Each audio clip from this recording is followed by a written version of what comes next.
he's around makes Pongo blench to the core and call for a couple of quick ones is that, though well stricken in years, he becomes on arriving in London as young as he feels, and proceeds to step high, wide, and plentiful.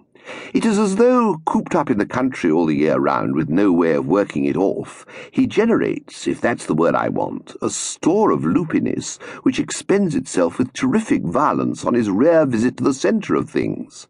I don't know if you happen to know what the word excesses means, but those are what, the moment he sniffs the bracing air of the metropolis, Pongo's Uncle Fred invariably commits.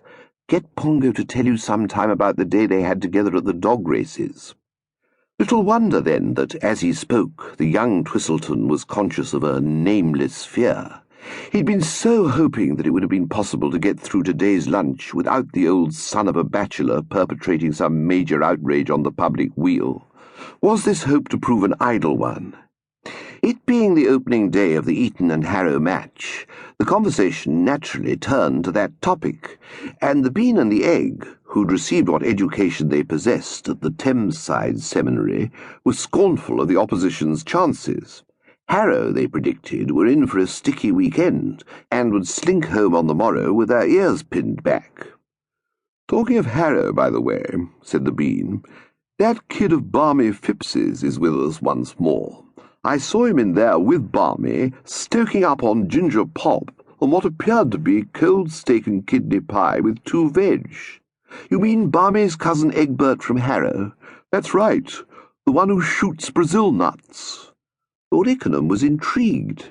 He always welcomed these opportunities to broaden his mind and bring himself abreast of modern thought. The great advantage of lunching at the Drones, he often said, was that you met such interesting people. "Shoots Brazil nuts, does he? You stir me strangely. In my time I've shot many things. Grouse, pheasants, partridges, tigers, gnus, and once, when a boy, an aunt by marriage in the seat of her sensible tweed dress with an air gun, but I've never shot a Brazil nut. The fact that, if I understand you aright, this stripling makes a practice of this form of marksmanship shows once again that it takes all sorts to do the world's work. Not sitting Brazil nuts, I trust." It was apparent to the Egg that the old gentleman had missed the gist. "He shoots things with Brazil nuts," he explained. "Puts them in his catapult and wangs off at people's hats," said the Bean, clarifying the thing still further. "Very seldom misses, either. Practically every nut a hat. We think a lot of him here." "Why?" "Well, it's a great gift." "Nonsense," said Lord Ickenham. "Kindergarten stuff. The sort of thing one learns at one's mother's knee. It's many years since I owned a catapult, and was generally referred to in the sporting world as England's answer to Annie Oakley, but if I had one now, I would guarantee to go through the hats of London like a dose of salts. Would this child of whom you speak have the murder weapon on his person, do you suppose?" "Bound to have," said the Egg. "Never travels without it," said the Bean. "Then present my compliments to him, and ask if I might borrow it for a moment, and bring me a Brazil nut."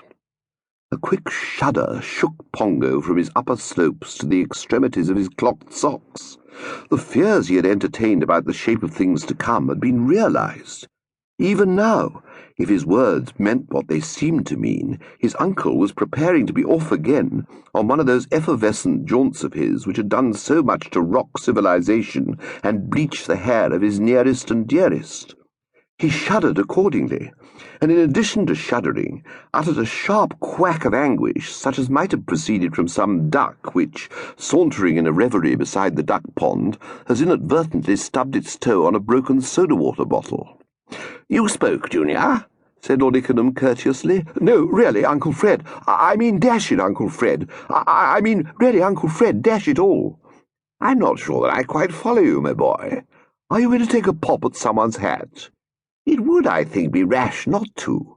One doesn't often get hold of a catapult. And the point we must not overlook is that, toppers being obligatory at the Eton and Harrow match, the spinneys and coverts today will be full of them, and it is of course the top hat, rather than the bowler, the gent's Homburg, and the 4.5 deerstalker as worn by Sherlock Holmes, which is one's primary objective. I expect to secure some fine heads." "Ah," said Lord Ickenham as the Bean returned. "So this is the instrument."